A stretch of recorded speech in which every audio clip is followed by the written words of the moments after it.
நல்ல கவனிங்க. சின் அப்படின்னு சொன்னா அந்த சின்னரை சிலுவையில் அடிக்கணும். சின்னு சொன்னா இயேசு கிறிஸ்துனுடைய ரத்தம் தான் டீல் பண்ணும்.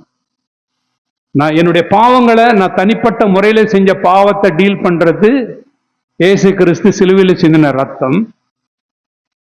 எனக்கு ஒரு நேச்சர் உள்ளுக்குள்ளேயே இருக்கு, அது ஆதாமுகிட்ட இருந்து அப்படியே வருது. எங்க தாத்தா இறந்திருந்தாருன்னா நான் இந்த பூமியில இல்லை. கரெக்டா? எங்க தாத்தா 20 வயசுல இறந்திருந்தாருன்னு வச்சுங்களேன், குழந்தைய பெற்றுக்காத, நான் இன்னைக்கு இந்த பூமியில இருக்க மாட்டேன். எங்க தாத்தா இருந்ததுனால, எங்க அப்பா இருந்ததுனால நான் இப்படி வந்து ஜெனரேஷன் டு ஜெனரேஷன் அந்த ஜீன்ஸ் வருது. அதுக்கு பேர் தான் சின். சிங்குலர்ல சொல்றது பாவம். அதனால்தான் ஒரு குழந்தை, 5 வயசு குழந்தை வந்து கோவப்படுது, பொய் பேசுது. எப்படி 5 வருஷத்துக்கு குழந்தை? யாருக்கு ட்ரைனிங் கொடுத்தா? யாரும் ட்ரைனிங் கொடுக்கல. பொய் பேசுறதுக்கு யாரும், திருடுறதுக்கு பென்சில், ஸ்கூல்ல பென்சிலை திருடுது, யாரு இது சொல்லி கொடுத்தா? பக்கத்துல இருக்கிற பேக்ல இருக்கிற பென்சிலை ஒரு குழந்தை திருடுது, யாரும் கொடுக்கல. அது பை டிஃபால்ட், பை நேச்சர் அந்த பாவம் அப்படியே வருது. அது வருதுன்னா அதுக்கு ட்ரீட்மெண்ட் வேற, இதுக்கு ட்ரீட்மெண்ட் வேற. இந்த கான்செப்ட் புரியலன்னு சொன்னா நம்ம தடுமாறிடுவோம். அதுக்கு தான் இந்த பாயிண்ட்டை நான் கொண்டுட்டு வரேன். பாவத்தை டீல் பண்ணணும்னா சிலுவை தான். அதனால தான் அவரு பவுல் சொல்லுவாரு, நான் சிலுவையிலே அறையப்பட்டேன் ஆனாலும் பிழைத்திருக்கிறேன். கிறிஸ்துவனுடையவர்கள் அவர்கள் ஆசை இச்சைகளை சிலுவையிலே அறைந்திருக்கிறார்கள். அது ஆக்சுவலி வந்து கிரீக் பைபிள்ல போய் பார்த்தோம்னா அதுக்கு மீனிங்கே வேற. இப்போ அறைந்திருக்கிறார்கள்னா நம்ம முடிஞ்சு போச்சு. பர்ஃபெக்ட் சென்டென்ஸ்ல தான் நம்ம இங்கிலீஷ்ல கொடுத்துருக்கு, தமிழ்லையும் அறைந்திருக்கிறார்கள், நடந்து போன முடிஞ்சு போச்சு. அது வந்து ஏரோயிஸ்ட் டென்ஸ், ஏரோயிஸ்ட் டென்ஸ்னு ஒன்று இருக்கு, அது இங்கிலீஷ்ல நம்ம கிடையாது. ஏரோயிஸ்ட் டென்ஸ் என்ன சொல்லுதுன்னு கேட்டீங்கன்னா, கிரீக்ல போய் படிச்சா, கிரீக் நியூ டெஸ்டமெண்ட் பைபிள் இருக்கு, டவுன்லோட் பண்ணி படிக்கலாம். அதுல போய் பார்த்தோம்னா அது என்ன சொல்லுதுன்னு கேட்டீங்கன்னா, நான் அரைஞ்சிட்டேன் ஆனா மறுபடியும் அரையணும், நாளைக்கு அரையணும். அப்ப அந்த ஆக்ஷன் முடியல, அது தொடர்ந்து நடக்கணும். அப்படின்னா சிலுவையில டெய்லி அடிக்கணும். அந்த சின்ன டீல் பண்ணணும்னு சொன்னா, அந்த பழைய மனுஷனை, அந்த சுபாவத்தை அடிக்கணும்னு சொன்னா, அந்த பழைய மனுஷனுக்கு எப்படி அவனை திருத்தலான்னு போய் கேட்டப்ப நியாயப்பிரமாணம் கொடுத்த ஐடியா அவனுக்கு பைபிள் ஸ்டடி வச்சு எதையாவது சொல்லி திருத்தலாமான்னு. கிரேஸ் கிட்ட போனா இல்ல he should be killed, அவனை அடிக்கணும். கிருபை சொல்லுது அவனை அடிக்கணும்னு சிலுவையில. நியாயப்பிரமாணம் சொல்லுது இல்ல அவனுக்கு போதனை பண்ணலாம், புத்தி சொல்லலாம், பைபிள் ஸ்டடி வைக்கலாம் அப்படின்னு சொல்லுது.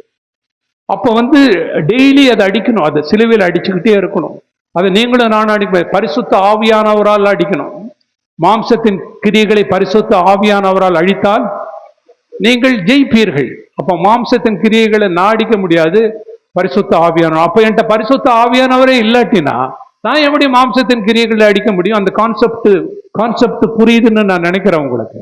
அப்ப சின் அதை டீல் பண்றது கிராஸ், என்னுடைய பாவங்களை டீல் பண்றது இயேசு கிறிஸ்துனுடைய ரத்தம். இன்னைக்கு நான் போய் முட்டி போட்டு ஆண்டவரே என் பாவங்களை மன்னிச்சிருங்க அப்படின்னு சொன்னா அந்த ரத்தம் தெளிக்கப்படுது. அந்த ரத்தத்தை எந்த மனுஷனும் தெளிக்க முடியாது.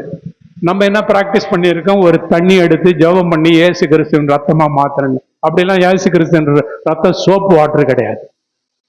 இயேசு கிறிஸ்துவோட ரத்தத்தை தெளிக்கணும்னா பரிசுத்த ஆவியானவர்தான் தெளிப்பான்னு பேதுரு புஸ்தகத்தில் இருக்கும். ரத்தம் தெளிக்கப்படுதலுக்கு தெரிந்து கொள்ள ஆவியானவரால் தெரிந்து கொள்ளப்பட்டவர். அப்படின்னா அந்த ரத்தத்தை வந்து பரிசுத்த ஆவியானவர் தான் நம்ம மேல தெளிக்கணும். அப்ப பாவத்தை மன்னிக்கிறது வேற, நான் பாவியா இருந்து அந்த நேச்சர்ல இருந்து நான் இப்படி வெளிப்படுறது வேற. இந்த இடத்துலதான் நம்ம ரொம்ப கவனமா பார்க்கணும். இப்ப மனுஷனுக்கு வரோம். எவ்வளவு பேருக்கு இது தெரியும்னு தெரியல. கிரியேஷனுக்கு நம்ம போயிட்டோம்னா, ஆதியாகமத்துல ஒரு மனிதனை கர்த்தர் எப்படி படைச்சாரு அப்படின்னு பார்க்கணும். கெமிலியோன்னு சொல்லி ஒரு நோபல் பிரைஸ், அனாட்டமினா உடல் கூறுகள், உடலை வந்து பாகம் பாகமா ரிசர்ச் பண்றவங்க. ஹார்ட் எப்படி ஒர்க் பண்ணுது, லங்ஸ் எப்படி ஒர்க் பண்ணுது, கிட்னி எப்படி ஒர்க் பண்ணுதுன்னு, பிரெயின் எப்படி ஒர்க் பண்ணுதுன்னு பண்ணி அவருக்கு வந்து நோபல் பிரைஸ் கொடுத்துருக்குறாங்க. நோபல் பிரைஸ் வாங்கினார்னா என்ன அர்த்தம்? உலகத்திலே அவரு தான் அறிவாளி. இப்ப அவர்கிட்ட போயிட்டு மனிதனை பற்றி நீங்க உங்களுடைய டெஃபனிஷன் சொல்லுங்கன்னா அவர் என்ன சொல்றாருன்னா, மனிதன் சொல்றது எலும்பு, ரத்தம், திசுக்கள், தசைகள், இவை எல்லாவற்றிலும் கோடிக்கணக்கான உயிருள்ள செல் இருக்கின்றார். இந்த செல்லால ஆனது இந்த பாகன்னு சொல்றாரு. அவர்கிட்ட போய் ஆவி இருக்கிறது உங்களுக்கு தெரியுமான்னா வாட் நான்சென்ஸ் வராது. நீங்க நம்ம போய் ஆவி இருக்கு, மனுஷனுக்கு ஆத்மா இருக்குன்னா what nonsense you are talking. அவர் யாரு? இத பேதுரு பவுல் கிட்ட கேட்டா அவன் ஆவிக்குரியவன் தான் அவனுக்கு தெரியாதப்பா. ஆவிக்குரியது ஆவிக்குரியவனுக்கு மாத்திரம் தான் தெரியும். மாம்சத்துக்குரியது மாம்சத்துக்குரியவனுக்கு தெரியும். அவனுக்கு அதெல்லாம் தெரியாது. அவனை நீங்க போய் கேட்டீங்கன்னா, ஆமாங்க சரீரத்துல பாடியில வந்து ஹைட்ரஜன் இருக்கு, நைட்ரஜன் இருக்கு, பாஸ்பரஸ் இருக்கு, கால்சியம் இருக்கு, சல்பர் இருக்குன்னுவான். அப்ப மண்ணுல இருந்து தேவன் உண்டாக்குனார்னா வாட் நான்சென்ஸ். மண்ணுல எல்லாம் இருக்கு. இதெல்லாம் இப்ப நம்ம சொன்ன அத்தனை கெமிக்கல்ஸும் மண்ணிலேயே இருக்கு. அப்ப தேவன் மண்ணுல இருந்து ஒரு மனுஷனை உண்டாக்கி அவனுக்கு தன்னுடைய சுவாசத்தை ஊதி அவன் ஜீவாத்மானானான். அவனை யார் சாயல்ல படைச்சாரு? தேவ சாயல்ல. முதல்ல பாவம் செஞ்சது யாரு? சாத்தான். சாத்தான் வந்து தேவனுடைய சாயல்ல உண்டாக்கப்படல. நல்ல கவனிங்க. தேவனுடைய சாயல்ல மனுஷனை தான், ஆதாமா தான் கர்த்தர் உண்டாக்குனாரு, ஏவாளை தான் உண்டாக்குனாரு தவிர தேவனுடைய சாயல்ல பிசாச லூசிபரை உண்டாக்கவே இல்லை. அவன் முதலாவது பாவம் செஞ்சப்ப பூமியை கர்த்தர் சபிக்கல. மனுஷன் பாவம் செஞ்சப்ப சாபம் வந்தது. மனிதனுக்கு விரோதமா மனிதன் பாவம் செஞ்சப்ப மனிதன் சபிக்கப்பட்டான். காயின் தன்னுடைய சகோதரனை கொன்ன பிறகுதான் மனுஷனுக்கு சாபம் வருது. அப்ப தேவனுடைய சாயல்ல உண்டாக்குனாரு. தேவன் ஆவி உள்ளவராய் இருக்கிறாரு. அவரை தொழுது கொள்ளுகிறவர்கள் ஆவியோடும் உண்மையோடும் தொழுது கொள்ள வேண்டும். இப்ப ஆவி ஆத்மா சரீரம்ன்ற டாபிக் நமக்கு தெரியலன்னு சொன்னா இந்த ரோமன் புக்ஸ் படிக்கிறது வேஸ்ட். நமக்கு ஒன்றும் புரியாது. இது வேஸ்ட். ஃபர்ஸ்ட் சப்ஜெக்டே ஏபிசி தான். மனுஷனை தேவன் ஆவி ஆத்மா சரீரமா படைச்சார். இதுல நல்லா இதை நம்ம இந்த கான்ஸ்டிடியூஷன் புரிஞ்சுக்கணும். இது இந்த மூணு தனித்தனி வேலை செய்யுது. இது ஒன்னும் ஒரு வேலை செய்யல. இது தேவன் ஆவி ஆத்மா சரீரமா உண்டு பண்ணிட்டாரு. இப்ப மனுஷனுடைய ஆவி அது டாப்ல உட்காந்துருக்கு.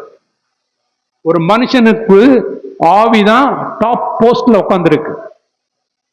அது தேவனோட டெய்லி சஞ்சரிக்கும், தேவனோட ஜபம் பண்ணும், பைபிள் படிக்கும், விசுவாசமான வார்த்தையை பேசும், கர்த்தரை பற்றி புகழ்ந்து பாடும், கர்த்தரை துதிக்கும், கர்த்தருக்கு நன்றி சொல்லும். எது? மனுஷனுடைய ஆவி. எந்த மனுஷனுடைய ஆவின்னா விழுந்து போன மனுஷனுடைய ஆவி அல்ல. ஆதாம கர்த்தர் படைச்சப்ப அவன் பாவம் செய்யாததுக்கு முன்னால இருக்கிற ஆவியை பற்றி நம்ம பேசிட்டு இருக்கோம். அந்த ஆவியில் அவன் தேவனோட பேசுவான், தேவனோட துதிப்பான், தேவனும் அவன்கிட்ட வந்து பேசுவாரு. அப்படி ஆவியில அந்த ஆவி வந்து எப்படி சொல்லுவாங்கன்னு என்ன, ஹெவன் சென்ட்ரிக், காட்லி சென்டர் அப்படின்னா கர்த்தருக்கு கனெக்ட் பண்ணும். அந்த ஆவி, ஒரு மனிதனுடைய ஆவி கர்த்தரோட சஞ்சரிக்கும், ஃபெலோஷிப் வச்சுக்கும். இந்த சரீரம்னு சொல்றது, இந்த சரீரம் ஏன் தேவைன்னு கேட்டீங்கன்னா இது உலகத்தோட கனெக்ட் பண்ணும். அதனால்தான் இந்த சரீரத்துக்கு 5 சென்ஸ் வச்சாரு. ஐம்புலன்கள்னு சொல்லுவாங்க. அதை வச்சுதான் நம்ம பார்க்கிறோம். இந்த சரீரத்துல நம்ம கேட்கிறோம், தொடுறோம், டேஸ்ட் பண்றோம். எல்லாமே வந்து இந்த 5 புலன்கள் பாடி எதுக்கு வச்சாருன்னு கேட்டீங்கன்னா, ஒரு மனிதன் இன்னொரு மனிதரோட உறவாடுறதுக்கு, பேசுறதுக்கு, கேட்கறதுக்கு, நடந்து கொள்றதுக்கு மனிதனுக்கு சரீரத்தை வச்சாரு. அந்த சரீரம் வந்து கீழே இருக்கும், இந்த இடத்துல இருக்கும். இது டாப்ல உட்காந்துருக்கும், ஆவி டாப்ல உட்காந்துருக்கும், தேவனோட கனெக்ட் பண்ணும். பூமிக்கு லோவா இருக்கும், அது உலகத்தோட கனெக்ட் பண்ணும். இது ரெண்டுக்கும் நடுவுல இருக்கிறது தான் ஆத்மா. இந்த ஆத்மா வந்து இது என்ன பண்ணணும்னு கேட்டீங்கன்னா, ஒரு மனிதனுடைய ஆவியும் ஒரு மனிதனுடைய சரீரத்தையும் நேர்த்தியா கொண்டுட்டு போகும். எந்த முரண்பாடு இல்லாம ஒரே பாதையில கொண்டுட்டு போற வேலைக்கு சேர்த்துக்கு தான் கர்த்தர் ஆத்மாவை படைச்சார். இந்த ஆத்மாவுக்கு ஒவ்வொன்றுக்கும் ஒரு ஃபேக்கல்ட்டின்றாங்க இங்கிலீஷ்ல, திறன்னு தமிழ்ல. அந்த திறன் என்னன்னு கேட்டீங்கன்னா, அந்த ஆத்மாவுக்கு 3 திறனை கர்த்தர் கொடுத்திருக்கிறார், ஃபேக்கல்ட்டி. அது என்ன பண்ணணும்னு கேட்டீங்கன்னா, அந்த ஆத்மா மனிதனை யோசிக்க செய்யும். ரீசனிங் பவர்னுவாங்க இங்கிலீஷ்ல. ஒரு காரியத்தை யோசிக்கும், யோசிச்சு அறிவு சம்பந்தமான காரியங்கள் எல்லாம் அது செய்யும். அதனால்தான் இன்னைக்கு நம்ம படிக்கிற பிள்ளைங்க எல்லாம் ரொம்ப நல்லா இன்டெலிஜென்டா படிக்கிறாங்க. எப்படி இன்டெலிஜென்டா படிக்கிறாங்கன்னு கேட்டீங்கன்னா, அந்த சோலுக்கு அந்த பவரை கர்த்தர் கொடுத்திருக்கிறார். அடுத்தது என்ன அவர் கொடுத்திருக்கிறாருன்னா, அதுக்கு வந்து ஸ்டோர் ஹவுஸ் ஆஃப் ஃபீலிங்ஸ் அப்படின்னு எழுதுறாங்க. அப்படின்னா என்ன அர்த்தம்னா, ஒரு மனிதனுடைய உணர்வுகள் உணர்ச்சிகள் ரிஃப்ளெக்ட் பண்ணுவது. அது எப்படி ரிஃப்ளெக்ட் பண்ணும்னா, அந்த அம்மா மரியாள் சொல்லுவாங்க, என் ஆத்துமா களி கூறுகிறது, என் ஆவி தேவனை மகிமைப்படுத்துகிறது. ஆவியும் ஆத்மாவும் தேவனை மகிமைப்படுத்துறப்ப அது முகத்துல தெரியுமா தெரியாதா? பாடியில தெரியும். இப்போ ஒரு கஷ்டம்னு சொன்னா கண்ணுல இருந்து தண்ணி வரும், உடம்பு வலிக்குதுன்னு சொன்னா கண்ணுல இருந்து தண்ணி வரும், கரெக்டா? அது இங்க இல்ல, ஆத்மாவிலே ஸ்டார்ட் ஆயிடுச்சு. அது ஆத்மாவில் நடக்கிறதே இது ரிஃப்ளெக்ட் பண்ணும், அவ்வளவுதான். பாடி வந்து ஆத்மா என்ன சோ இந்த ஒரு 3வது ஒரு பவரை வச்சாரு. இது முக்கியமான பவர். இந்த பவர் தான் ஃப்ரீ வில். அப்படின்னா என்ன அர்த்தம்னு கேட்டீங்கன்னா, ஒரு மனிதன் வந்து அவனே ஒரு முடிவு எடுக்கணும். ஆதாம் வந்து பழத்தை சாப்பிடணுமா சாப்பிடக்கூடாதான்னு முடிவு யார் எடுக்கணும்? ஆதாமே எடுக்கணும். அந்த இடத்துல ரொம்ப ஆச்சரியமா இருக்குன்னா, ஏன் அப்படி அந்த ஒரு பவர் அங்க வச்சாரு? அதை வைக்கலன்னு சொன்னா அவன் ஒரு ரோபாட் மாதிரி இருந்திருப்பான். ரோபாட்னா உங்களுக்கு தெரியும் இல்லையா? ரோபாட்னா அது ப்ரோக்ராம் பண்ண ஒரு மிஷின் சொல்ற வேலையை செய்யும். வீட்டை கூட்டுன்னா வீட்டை கூட்டிடும். ஆர்டிபிஷியல் இன்டெலிஜென்ஸ் டெக்னாலஜில, ஏஐ டெக்னாலஜில இன்னைக்கு கார்லாம் வந்துருச்சு.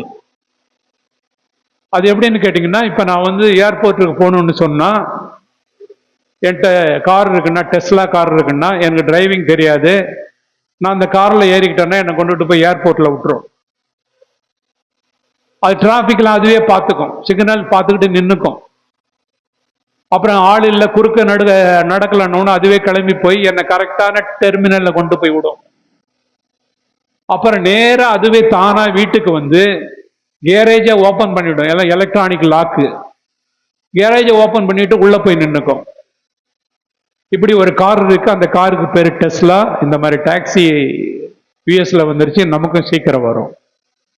மனுஷனே கிடையாது, ஒரு மிஷின் மனுஷன் யோசிக்கிறது போல யோசிச்சு செய்யும், அவ்வளவுதான். ஏன் மனிதனை கர்த்தர் அப்படி படைக்கலையே? ஏன்னு கேட்டீங்கன்னா, அதுக்கு அன்பு செலுத்துறதுன்னா என்னன்னு தெரியாது, அதுக்கு நன்றி உணர்வு எப்படி வெளிப்படுத்துறதுன்னு மிஷினுக்கு தெரியாது. அதனால ஆதாமுக்கு என்ன பண்ணாரு? ஃப்ரீ வில்ல கொடுத்தாரு. ஆதாம வந்து 6வது நாள் படைச்சிட்டு 7வது நாள் ஓய்வு நாள், 8வது நாள் தோட்டத்தை விட்டு வெளியில போங்கன்னு சொல்லல. அவங்க ரொம்ப நாள் இருந்ததா எழுதுறாங்க ரிசர்ச்சர்ஸ்லாம். ரொம்ப நாள் ஹிஸ்டாரியன்ஸ்லாம் அவங்க ரொம்ப நாள் அங்க இருந்தாங்களாம். அப்ப டெய்லி வந்து ஆதாம்கிட்ட கர்த்தர் பேசிட்டு இருந்திருக்கிறார். கர்த்தர் இவன்கிட்ட என்ன எதிர்பார்த்தாருன்னு சொன்னா, இவன் நன்றி உள்ளவனா இருக்கிறானா இல்லையா, இவன் தேவனை மகிமைப்படுத்துறானா இல்லையா, தேவன் மீது அன்புள்ளவனா இருக்கிறானா இல்லையா. இந்த 3 டெஸ்ட் தான். இந்த 3 டெஸ்ட் எப்படின்னு நீங்க கேட்டீங்கன்னா, எங்க இருக்கு இதுன்னு கேட்டீங்கன்னா, அங்க இருக்காது. எங்க இருக்காது? ஜெனசிஸ்ல இருக்காது. இதனால தான் நம்ம கான்செப்டை பத்தி பேசுறோம். கான்செப்ட் கான்டெக்ஸ்ட்லாம் ஏன் பேசுறோம்னு கேட்டீங்கன்னா, அவங்க எப்படி வாழ்ந்திருப்பாங்கன்னு சொல்லி, இப்ப எங்க தாத்தா எப்படி வாழ்ந்திருப்பாருன்னு எனக்கு தெரியும். எப்படி தெரியும்? நான் எங்க தாத்தாவை பார்த்ததில்லை, அவரோட வாழ்ந்ததில்லை. எனக்கு எப்படி தெரியும்? நிச்சயமா நான் செய்யற எல்லா பிரச்சனையும் அவர் செஞ்சிருப்பார். ஸோ அது மாதிரி ஆதாமும் ஏவாளும் வந்து எப்படி இருந்திருப்பாங்கன்னு கேட்டீங்கன்னா, இப்ப எக்ஸாம்பிள் வந்து நம்ம சொல்லலாம். வானத்துக்கு எடுத்துக்கொள்ளப்பட்டார ஏனோக்கு தானே. ஏனோக்கு வந்து 2வது வருகையை பத்தி தீர்க்க தரிசனம் சொன்னார் இல்லையா? அது எங்க இருக்கு? அங்க இல்லையே, யூதாவில தானே இருக்கு. பழைய ஏற்பாட்டுல இல்லையே. நீங்க ஆதியாகமத்தை எடுத்து பாத்தீங்கன்னா இல்ல. அப்ப சிலதெல்லாம் இடம் மாறி வரும். ஆதாமனுடைய பாவம், இப்ப நம்ம பாவத்தை பத்தி பேசுறப்ப அதெல்லாம் இந்த டாபிக்லாம் வந்துடும். அப்ப என்ன பண்ணிட்டாரு, இவனை வந்து ஆவியாத்தமா சரீரமா படைச்சிட்டு இவன் வந்து பாவம் செய்வான், இவனுக்கு பிரச்சனை வந்துடும் அப்படின்னு தெரிஞ்சுதான் படைக்கிறாரு. ஏன்னு கேட்டீங்கன்னா, இந்த சப்ஜெக்டை வந்து ஒரு மிகப்பெரிய தேவ மனுஷன் அவர் எழுதுறாரு. ஒரு எழுதுறப்ப அகஸ்டின் எழுதுறாரு. தி சிட்டி ஆஃப் காட்னு ஒரு புக் எழுதியிருக்கிறாரு. 1050 பக்கம் படிக்கணும். டவுன்லோட் பண்ணி படிக்கலாம். 1050 பக்கம் இருக்கு. அந்த சிட்டி ஆஃப் காட்ல அவர் எழுதுறாரு, ஏன் வந்து தேவன் வந்து சாத்தானா உண்டாக்கணும்? ஒரு பரிசுத்தம் உள்ள தேவன், மகிமை உள்ள தேவன், வல்லமை உள்ள தேவன் எதுக்கு ஆதாம உண்டாக்கணும்? இவனுங்கெல்லாம் ஃப்ராடு பண்ணுவான்னு தெரிஞ்சு எதுக்கு படைச்சாரு அப்படின்ற கேள்விக்கு அவரு தான் பதில் எழுதுறாரு. ரொம்ப அதிகமா அருமை எழுதுறாரு. அது பண்ணலன்னு சொன்னா இவனுடைய ஃப்ரீ வில்ல டெஸ்ட் பண்ணவே முடியாதான். தேவனுக்கு 2 வில் இருக்குன்னு எழுதுறாங்க. தேவனுக்கு 2 சித்தம். 2 சித்தம்னா, ஒரு சித்தம் ரிவீல்டு வில், அதுதான் பைபிள்ல இருக்கு. இன்னொரு சித்தம் வந்து கன்சீல்டு சீக்ரெட் வில். அது என்ன, சிலது கர்த்தர்கிட்டே இருக்கு, அது என்ன வெளிப்படுத்தப்படல. அப்படி ஒரு சித்தத்தை மறைச்சிட்டாரு. சர்ச்சின்னு ஒண்ணு வரப்போகுது, சபை. புதிய ஏற்பாட்டு காலத்துல சபைன்னு ஒண்ணு வரப்போகுது. அது பழைய ஏற்பாட்டு பரிசுத்தவான்களுக்கும் தெரியாது, தேவதூதர்களுக்கும் தெரியாது இந்த மாதிரி ஒரு சபை வரப்போகுதுன்னு சொல்லி. யாருக்கு வெளிப்படுத்துறாரு? பவுலுக்கு. எபேசியர் 3வது அதிகாரத்தில் நம்ம படிக்கிறப்ப பவுலுக்கு தான் ஃபர்ஸ்ட் அந்த ரெவலேஷன் வருது. ஏன் இவ்வளவு நாளும் மறைச்சிட்டார்? இயேசுவே சொல்லுவார், என்னை காண ஆசையா இருந்தாங்க. நீங்க என்ன பாக்குறீங்க, உங்க கண்கள் பாக்கியம் உள்ளது. நான் சொல்றத கேட்கறீங்க, உங்க காதுகள் பாக்கியம் உள்ளது. என்னை பார்க்கவும் கேட்கவும் அவங்கெல்லாம் பழைய ஏற்பாட்டு பரிசுத்தவான்கள், தீர்க்கதரிசிகள்லாம் அவங்க வந்து இவ்வளவு பிரயாசப்பட்டு கிடைக்கல, அந்த சான்ஸே கிடைக்கல அப்படின்னு எழுதுவார். அப்ப என்ன இதுல இருந்து நம்ம புரிஞ்சுக்கிறோம்னு கேட்டீங்கன்னா, தேவனுடைய சித்தம் வந்து 2. ஒண்ணு, இயேசு கிறிஸ்து அடிக்கப்படக்கூடாது. இன்னொன்னு, இயேசு கிறிஸ்து அடிக்கப்படணும். இப்ப கொலை செய்யக்கூடாது சொன்னது யாரு? இயேசு தான் சொன்னார். 10 கட்டளையில் ஒரு கட்டளை தேவனுடைய கட்டளை, கொலை செய்யக்கூடாது. கொலை செய்யறவன் ஆக்கினை தீர்ப்பு அடைவான். கரெக்டா?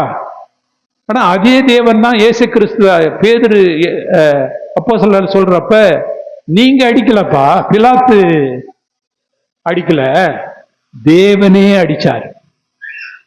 அல்லேலூயா.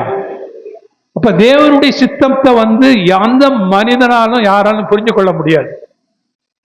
எந்த மனிதனாலும் அவர் என்ன, எல்லாரும் ரட்சிக்கப்படணும். கரெக்டா? அது தேவனுடைய சித்தம். இன்னொரு சித்தம், எல்லாரும் ரட்சிக்கப்படக்கூடாது, அது தேவனுடைய சித்தம். எவர்களை முன்குறித்தாரோ அவர்களை அழைத்திருக்கிறார், எவர்களை அழைத்தாரோ அவர்களை நீதிமானாக்கி இருக்கிறார், எவர்களை நீதிமானாக்கினாரோ அவர்களை மகிமைப்படுத்துறார். அப்ப எங்க போனுச்சு இப்ப எல்லாமே? இயேசு கிறிஸ்து ஜெபம் பண்றப்ப சொல்றாரு, பிதாவே, நான் இந்த உலகத்துக்கு வேண்டிக் கொள்ளாமல் நீர் எனக்கு தந்த இவர்களுக்காகவும் இவர்களுடைய வார்த்தையை கேட்டு விசுவாசிக்கிறவர்களுக்காக. இப்ப இங்கதான் வந்து பாயிண்ட், 2 வில், 2 வில்ஸ் இருக்கு கர்த்தர். அப்ப பாவத்தை அவர் வந்து ஒரு ஆத்தர் ரொம்ப அருமையா எழுதுறாரு. He is using the sin he is sinlessly using the sin for good அப்படின்னு எழுதுறார். அப்படின்னா பாவத்தை அனுமதிச்சிட்டார். கர்த்தர் பாவம் செய்யல. கர்த்தர் அவர் யாரையும் சோதிக்கிறவர் இல்லை. யாக்கோபு சொல்லுவார், அவர் யாரையும் அவர் சோதிக்கப்படுகிறவரும் இல்லை, அவர் யாரையும் சோதிக்கிறவரும் இல்லை. பாவம் அவருக்கு பிடிக்காதுதான், பட் இட் இஸ் அலௌடு. அதுதான் தேவன் அவர் எழுதுறாரு. இத பர்பஸ்ஃபுல்லா உண்டாக்குனதனுடைய ரீசனே என்னன்னு கேட்டீங்கன்னா, இதை உண்டாக்கலன்னா இயேசு கிறிஸ்துனுடைய அருமையும் அவருடைய மரணத்தினுடைய அருமையும் அவருடைய உயிர்த்தெழுதலின் அருமையும் யாருக்குமே புரியாது. அதை புரிந்து கொள்றது கெப்பாசிட்டி ஒருத்தனுக்கு வரணும்னு கேட்டா டார்க் ஸ்பாட் இருக்கணும். இருள் இருந்தாதான் வெளிச்சத்தினுடைய அருமை தெரியும். வெயில் அடிச்சாதான் ஏசியினுடைய அருமை என்னன்னு தெரியும். சோ கர்த்தரே இதை அலோ பண்ணிருக்கிறாரு ஃபார் குட். குழியில தூக்கி போட்டாங்க அவரை, யோசேப்ப. அவங்க என்ன பிளான் பண்ணாங்க? அடிச்சுட்டு ஒரு ரத்தத்தை பூசி மிருகம் அடிச்சிருச்சுன்னு சொல்லிடலான்னு பிளான் பண்ணாங்க. அந்த மூத்த சகோதரன் மட்டும் வேணாம், நம்ம சகோதரன், அவரை கொல்லக்கூடாது. அவர் கடைசியில கவர்னரா மாறிட்டார். கவர்னரா மாறி போய் பேசுறப்ப அவர் சொல்லுவாரு, நீங்க எனக்கு தீமை நினைச்சீங்க, ஆனா தேவனோ எல்லாவற்றையும். அதனால்தான் ரோமர் 8:28 படிக்கிறப்ப எல்லாவற்றும் சகலமும் நன்மைக்கு ஏதுவா நடக்குது. நம்ம நினைச்சுக்கிறோம், ஐயோ எனக்கு தீங்கு நடக்குது, எனக்கு தீமை நடக்குது. எல்லாம் நல்லதுக்கு நடக்குது. அது அந்த அந்த அறிவை நம்ம புரிஞ்சுக்கணும்னு சொல்லிதான் கர்த்தர் இதை அலோ பண்றாரு. எல்லாத்துக்குமே அதை அலோ பண்ணிட்டு வர்றாரு. இப்ப மனுஷனை அவர் சொல்றாரு, ஓகே மனுஷன் பாவம் செய்வான், பரவாயில்ல. இப்ப அவன் எங்க இருக்கான் தம்பி, சின்ன பையன், அவன் பேர் என்ன? ஆமா, ஜெரிக்கு நீங்க ஒரு ஐபோன் கொடுத்து விளையாடுறான்றீங்க. அவன் கீழே போட்டு உடைப்பானா உடைக்க மாட்டானா? 1.5 லட்சம் ரூபா போச்சா? ஆனா அப்பா என்ன சொல்லுவாங்க, பரவாயில்ல உடைச்சா பரவாயில்ல, வேற ஒண்ணு வாங்கிக்கலாம். அதே தான் ஆதாமுக்கு. ஆதாம் பரவாயில்ல, அது சரி பண்ணிக்கலாம், என்னை குறித்து எழுதியிருக்கிறது, புஸ்தக சுருளில் என்னை குறித்து எழுதியிருக்கிறது, நான் போறேன், எனக்கு ஒரு சரீரத்தை ஆயத்த பண்ணுங்க. அதை அப்பயே டிசைட் பண்ணியாச்சு. உலகம் உண்டாவதுக்கு முன்னாலே யார் யார் இங்க வர போறாங்க, உலகம் உண்டாவதுக்கு முன்னாலே யாரு ரட்சிக்கப்படுவாங்க, யாரு ரட்சிக்கப்பட மாட்டாங்க. உலகம் உண்டாவதுக்கு முன்னாலே தெரியும் யூதாஸ் காரியத்தை காட்டி கொடுப்பான்னு சொல்லி. உலகம் உண்டாவதுக்கு முன்னாலே தெரியும். அப்போ ஒரு மனுஷன் அவன் மூலமா பாவம் வந்துருச்சு. பாவம் வந்த உடனே மரணம் வந்துருச்சு. அந்த மரணம் சும்மா நிக்கல, அப்படியே ஸ்ப்ரெட் ஆயிடுச்சு எல்லாத்துக்கும்.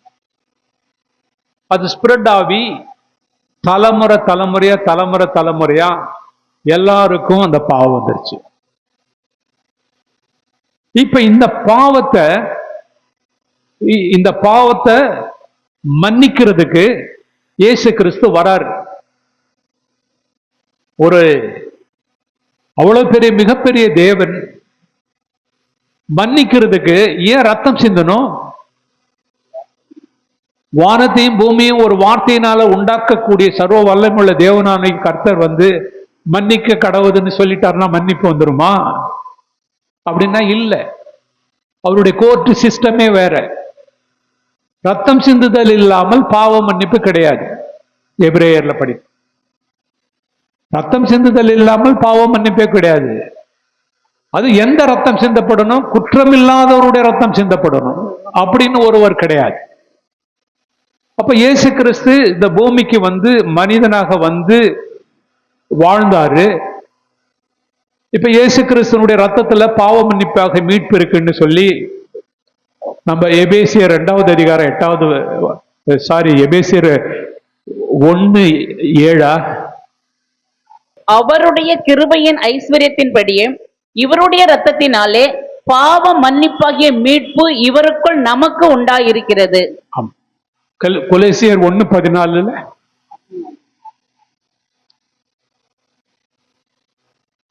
குமாரனாகிய அவருக்குள் அவருடைய ரத்தத்தினாலே பாவ மன்னிப்பாகிய மீட்பு நமக்கு உண்டாயிருக்கிறது. இயேசு கிறிஸ்துனுடைய ரத்தத்துல பாவ மன்னிப்பு இருக்கு.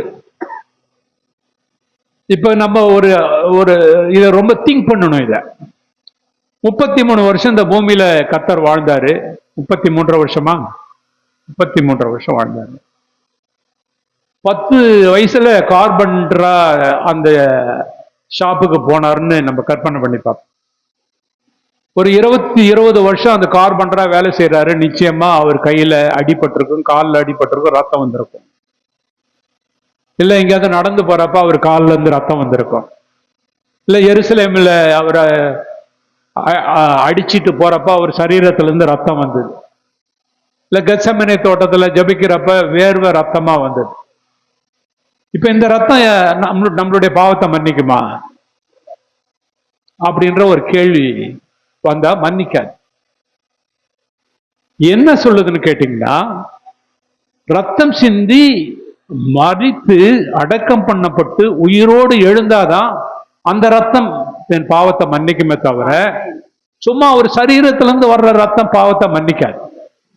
அது ரோமர் 4வது அதிகாரம் கடைசி வசனத்துல அதுக்கு நம்ம படிக்கலாம்.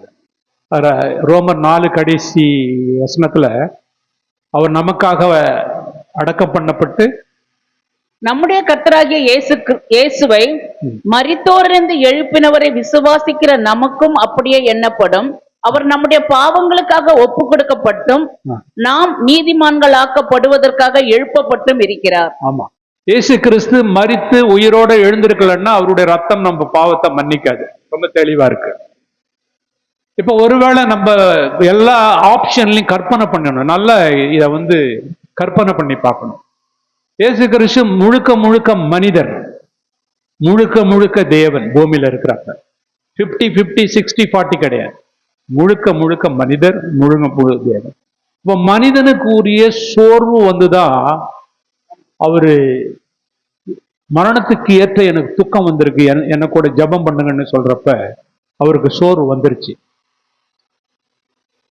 அவர் பிதாவே இந்த பாத்திரம் என்னை விட்டு நீங்க வேண்டுமானால் நீங்கட்டும், இருந்தாலும் என்னுடைய சித்தம் அல்ல உம்முடைய சித்தமாக கடவுது அப்படின்னு அவர் என்ன பயந்துகிட்டா ஜபம் பண்ணாருன்னு? அப்படி இல்லை. அது எதுக்காக அந்த ஜபம் பண்றாருன்னு கேட்டீங்கன்னா, இந்த 3 மணி நேரம் உலகத்துல உள்ள அத்தனை பேருடைய பாவமும் அப்படியே டங் ஹில்ல இறங்குற மாதிரி ஒரு பாடியில இறங்கும். பிதாவாகிய தேவனால பாவத்தை ஒரு செகண்ட் பார்க்க முடியாது. பாவத்தை பார்க்காத பரிசுத்த கண்ணர். அதனால என்ன ஆயிடுச்சுன்னு கேட்டீங்கன்னா, நான் 3 மணி நேரம் பார்க்க மாட்டேன்னு சொன்ன உடனே இவருக்கு வேதனை வந்துருச்சு. நான் 3 மணி நேரம் எப்படி பிரிஞ்சு இருப்பேன் என் பிதாவே? நீங்க பாருங்க. அந்த அந்த ஜபத்தினுடைய மீனிங் என்னன்னா, நீங்க கண்ணை திறந்து பாருங்க. அப்ப அதுக்கு பதில் வருது, நான் இமைப்பொழுது கைவிட்டேன், உருக்கமான இரக்கங்களினாலே நான் சேர்த்துக் கொண்டேன். எல்லா கேள்விக்கும் பதில் இருக்கு. ஒருவேளை இயேசு கிறிஸ்துக்கு அவர் மனுஷன், அதனாலதான் இந்த கான்டெக்ட்ல நம்ம திங்க் பண்றோம். ஒருவேளை ஹார்ட் அட்டாக் ஏன்னா வேர்வை ரத்தமா வந்துருச்சு, ஹார்ட் அட்டாக் அடக்கம் பண்ணிட்டாங்கன்னு வச்சுங்களேன். அவரு 3வது நாள் உயிரோட எழுந்து போயிட்டாருன்னா அப்ப நம்ம பாவம் மன்னிக்கப்படாது. சிலர் சொல்றாங்க இயேசு கிறிஸ்து மரிக்கல, அவரு சிலுவைக்கு போறதுக்கு முன்னாலே எழுந்திருச்சு போயிட்டார். இன்னைக்கு யூதர்கள்லாம் நிறைய பேர் அதை நம்புறாங்க, இஸ்லாம்ல நம்புறாங்க. இயேசு கிறிஸ்து அவர் வருவாரு, அவர் சிலுவைக்கு போலன்னு சொல்லி. இப்ப சிலுவைக்கு போகாம இயேசு கிறிஸ்து வானத்துக்கு போயிட்டு இருந்தாருன்னு வச்சுங்களேன், அவரு சீட்டுல போய் அவர் உட்காந்துருவாரு. அவர் என்றென்றைக்கும் ஸ்தோத்தரிக்கப்படத்தக்க தேவன், அதுல ஒன்றும் சந்தேகம்லாம் கிடையாது. ஆனா அதனால நமக்கு எந்த பிரயோஜனம் இல்லை, நம்மளுடைய பாவம் மன்னிக்கப்படாது, நம்ம பாவிதான், எல்லாம் நரகத்துக்கு போயிட்டு இருக்கும். மிஷன் ஃபெயில்டு, அவ்வளவுதான். அப்படின்னா அவருடைய திட்டம் ஃபெயில் ஆயிடுச்சு. அப்ப ரட்சிப்புன்னு சொல்றது அது விலையேற பெற்றது. அந்த விலையேற பெற்றதுக்கு ரட்சிப்புக்கு நீங்க எப்படி விலையேற பெற்றதுன்னு சொல்றீங்கன்னா, ஒரு வீடுக்கு வேல்யூவேஷனுக்கு எப்படி நீங்க கொடுக்குறீங்க வேல்யூவேஷன்? ஒரு வீடு வாங்க போறோம், அதுக்கு ஒரு அமௌண்ட் சொல்றாங்க இல்லையா, 50 லட்சம் ரூபான்னு சொல்றாங்க. 50 லட்சம் நம்ம கொடுக்க மாட்டோம். நம்ம என்ன சொல்லுவோம், ஒரு வேல்யூவேஷன் ரிப்போர்ட் வாங்கிட்டு வாங்கன்னு சொல்லுவோம். அதை வேல்யூ பண்ணி இது 50 லட்சம் 60 லட்சம்னு சொல்ற ஒருத்தர் சர்டிபிகேட் கொடுப்பார், ஒரு வேல்யூயர்னு பேர ஒரு சர்டிபிகேட் கொடுப்பார். அப்பதான் அதுக்கு வந்து அந்த அந்த இதுக்கு வந்து இவ்வளவு வேல்யூன்னு தெரியும். அப்ப ரட்சிப்புக்கு என்ன வேல்யூவேஷன்றத நம்ம பார்க்கணும். ரட்சிப்புக்கு நான் வந்து பாவம் பண்ண உடனே என்ன இமிடியட்டா எனக்கு பிரச்சனை என்னன்னு கேட்டீங்கன்னா, என்னுடைய மனசாட்சி எனக்கு விரோதமா ஸ்டார்ட் பண்ணிடும். என்னுடைய மனசாட்சி எனக்கு விரோதமா ஸ்டார்ட் பண்ணிடும். அடுத்த செகண்டே பிசாசு நேரா போய் சொல்லிடுவான். இப்ப இந்த கில்ட்ல இருந்து, என்னுடைய மனசாட்சியில இருந்து பிசாசுனுடைய அவன் போய் அங்க நிப்பான். இயேசு கிறிஸ்து அங்க நிப்பாரு. இவன் போய் உங்க ஆளு பாவம் செஞ்சாங்கன்னா, ஆமா என்னுடைய நீதியை நான் கொடுத்திருக்கிறேன், என் கைய பாருங்க பிதாவாகிய தேவனே, அவர் கையை காமிப்பாராம். அதனாலதான் அவர் கையில ரத்தம் இருக்கு. பரலோக ராஜ்யத்துல பிதாவாகிய தேவன் ஆவியா இருக்கிறாரு, இயேசு கிறிஸ்து சரீரத்துல இருக்கிறாரு. அவர் அடிக்கப்பட்ட வண்ணமாக அப்படின்னா என்ன அர்த்தம்னா, அவர் கையில இன்னும் காயம் இருக்கு. அது ஏன்னு கேட்டீங்கன்னா, இந்த மாதிரியான சாத்தா வந்து சொல்றப்பெல்லாம் அந்த கை இப்போ இப்படி காமிக்கும், இவருக்காக நான் ரத்தம் சிந்தறி இருக்கேன், அவ்வளவுதான், முடிஞ்சு போச்சு. சோ பாவம் மன்னிக்கப்பட்டுருச்சு. எப்படி மன்னிக்கப்பட்டுருச்சுன்னா, நம்மளுடைய கிரியில கிடையாது, கர்த்தராகிய இயேசு கிறிஸ்து செஞ்ச மிகப்பெரிய அந்த வேல்யூ என்னன்னு கேட்டீங்கன்னா, அது ரொம்ப ஒரு இன்ட்ரெஸ்டிங் சப்ஜெக்ட். இது இதனுடைய வேல்யூவேஷன் என்ன? இப்ப வந்து வானத்தையும் பூமியும் உண்டாக்கணும்னா என்ன செய்யணும்? ஒரு வார்த்தை தான். வானங்கள் உண்டா கடவுது, ஒரு வார்த்தை சொன்னார்னா போது எல்லாம் உண்டாயிடுச்சு. ஆனா உங்களையும் என்னை ரட்சிக்கிறதுக்கு அப்படி கிடையாது. அவரே வந்து பாடுபட்டு, அடிக்கப்பட்டு, நொறுக்கப்பட்டு, காயப்பட்டு, வேதனைப்பட்டு, அப்ப அதனுடைய வேல்யூ ரொம்ப முக்கியம். இப்ப உலகத்துல பணக்காரங்க வந்து மிகப்பெரிய பணக்காரங்கள்லாம் இருக்கிறாங்க. உலகத்துல மிகப்பெரிய பணக்காரங்கள்லாம் இருக்கிறாங்க. நிவிடியான்னு ஒரு கம்பெனி, அந்த கம்பெனியினுடைய ஓனருடைய அவருக்கு ஒரு வருஷத்துக்கு வருமானம் $4 ட்ரில்லியன். ஒரு ட்ரில்லியன்னா 1 லட்சம் கோடி. 1 லட்சம் கோடி, 4 ட்ரில்லியன். இந்தியாவினுடைய வருமானமே 140 கோடி உள்ள ஒரு ஜனங்களுடைய வருமானமே ஒரு வருஷத்துக்கு 3.5 கோடி. அப்படின்னா இந்தியாவை விட ஒரு ஒரு மனிதன் ஐஸ்வர்யக்காரனா இருக்கிறான்.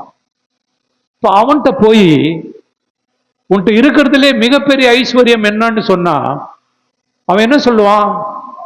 அவன் கம்பெனியை சொல்லுவான், அவன் பேங்க்ல இருக்கிற பணத்தை சொல்லுவான், இல்ல அவன்கிட்ட இருக்கிற தங்கத்தை சொல்லுவான், அவனுடைய இன்வெஸ்ட்மெண்ட்டை சொல்லுவான்.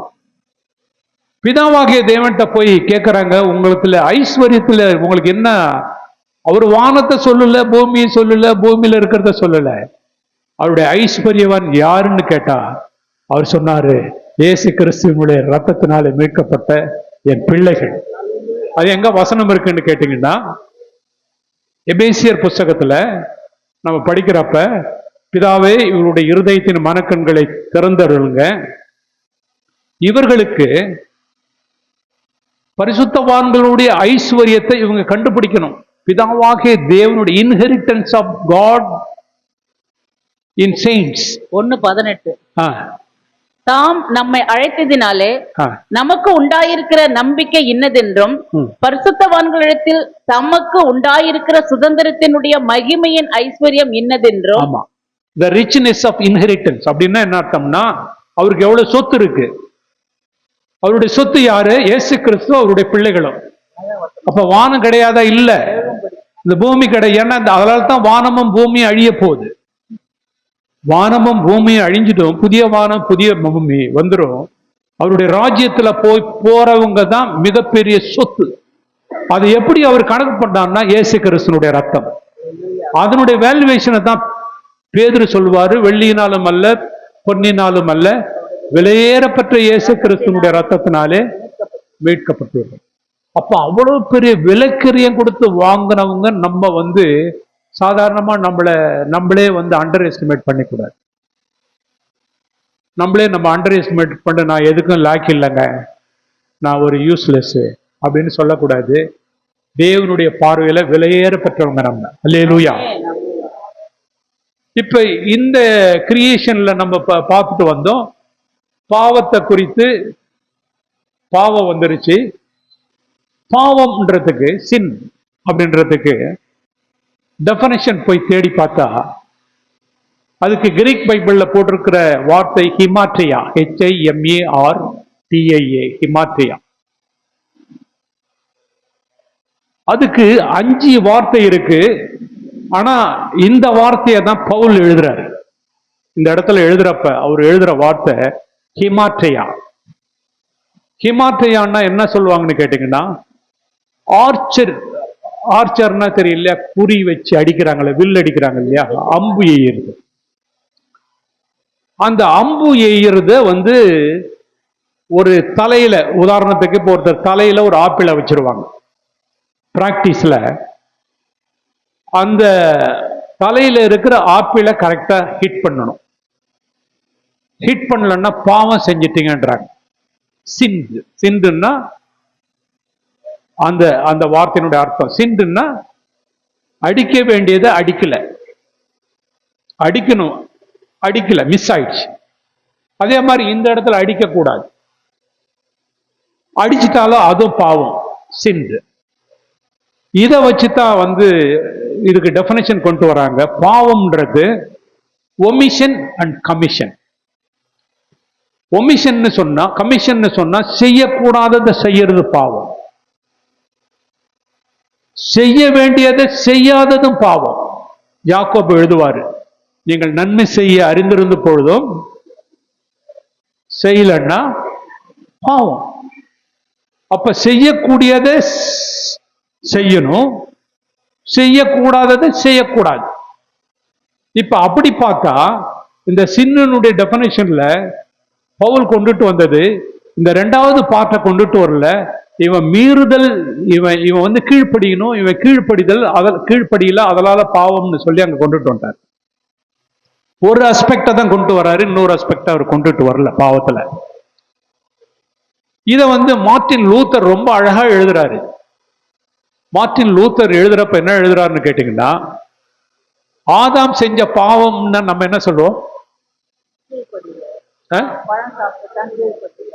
கீழ்ப்படியலன்னு தான் சொல்லுவோம். ஆனா மார்ட்டின் லூத்தர் வேற மாதிரி சொல்றாரு. அவர் என்ன சொல்றாரு, அவ்விசுவாசம் தான் அவனுக்கு பாவம்னு சொல்றாரு. தேவன் சொன்ன வார்த்தையை அவன் நம்பல, பாவம். அதுக்கு அவர் டெஃபினேஷன் கொடுக்கிறார். என்ன டெஃபினேஷன் கொடுக்கறதுன்னா, அவர் சபிக்கிறப்ப உன்னுடைய வித்துக்கும் ஸ்திரீனுடைய வித்துக்கும் நான் பகையை உண்டாக்குவேன், அவர் உன் தலையை நசுக்குவார், நீ அவர் குதிக்காலை நசுக்குவாய். இதுல என்ன அவர் சொல்றாருன்னு கேட்டீங்கன்னா, பாவம்ன்றது அந்த இடத்துல அவர் என்ன வார்த்தையை யூஸ் பண்றாரு அப்படின்றது பார்த்தா, அவர் வந்து அவனுடைய அவ்விசுவாசம், ஏன்னா அவ்விசுவாசம் தான் சாத்தானுடைய தலைன்றார். மார்ட்டின் லூத்தர் எழுதுறப்போ அவ்விசுவாசம் தான் ஒரு மனிதனை தேவனிட்ட இருந்து பிரிச்சுக்கிட்டு போகுது. தேவனை நம்பாம, தேவனை விசுவாசிக்காம அப்படி போறது தான் அவிசுவாசத்தை தான் அவர் சீடுன்னு சொல்லி எழுதுறாரு. அவரு அந்த கூட அவன் அவிசுவாசத்துலதான் கீழ்ப்படியலன்னு கொண்டு வர்றாரு. அவன் கீழ்ப்படியாத காரணமே அவனுக்கு இருந்த அவிசுவாசம். அவன் தேவனை நம்பல, தேவனுடைய வார்த்தையை நம்பல. அவன் அதனால வந்து பிசாசனுடைய சத்தத்துக்கு கீழ்ப்படிஞ்சான் அப்படின்னு அவர் அந்த டாபிக் அவர் அப்படி கொண்டு வர்றாரு. சோ தேவனுக்கு கீழ்ப்படியாம இருக்கிறதே பாவம், தேவனை விசுவாசிக்காம இருக்கிறது பாவம். இப்ப விசுவாசத்தினுடைய டெஃபனிஷனை கேட்டோம்னா, நிறைய நம்ம கிறிஸ்டியன்ஸுக்கு விசுவாசம்னா கரெக்டா டெஃபனிஷனே தெரியாது. விசுவாசம்னா என்ன, விசுவாசம்னா என்னன்னா நம்புறது. ஏன்னா விசுவாசத்தினுடைய டெஃபனிஷன் வந்து எபிரேயர் 11வது அதிகாரம் 1வது வசனத்துல காணப்படாதவைகளின் உறுதியும் நம்பப்படுகளின் உறுதியும் காணப்படாதவர்கள் நிச்சயம். ஆக்சுவலி அது கிடையாது. இது வந்து இது ஒரு எதை ஒண்ணு நான் பார்க்கல, எதை ஒண்ணு நம்பல. நான் நம்பல. ஒரு ஒரு ஆப்ஜெக்ட், ஒரு பொருள், ஒரு திங். ஆனா அது கிரீக் பைபிள் எப்படின்னு வருதுன்னா, it is not the substance, it is the substantiating. அப்படின்னா என்னன்னு கேட்டீங்கன்னா, விசுவாசம், விசுவாசத்துக்கு அதுக்கு அவர் கொண்டுட்டு வர இன்டர்பிரேஷன் என்ன சொல்றாருன்னு கேட்டீங்கன்னா, விசுவாசம்ன்றது நான் நம்புறது கிடையாது. இந்த இந்த 11:1 படி நான் விசுவாசம்னா நம்புறது.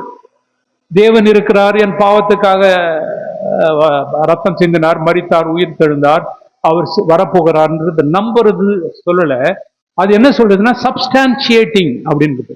அப்படின்னா என்ன அது சொல்லுதுன்னு கேட்டீங்கன்னா, அதுக்கு இன்டர்பிரேஷன் எப்படி வருதுன்னு கேட்டீங்கன்னா, பந்தன் பேங்க்னு ஒரு பேங்க் இருக்கு, யாருக்காவது தெரியுமா?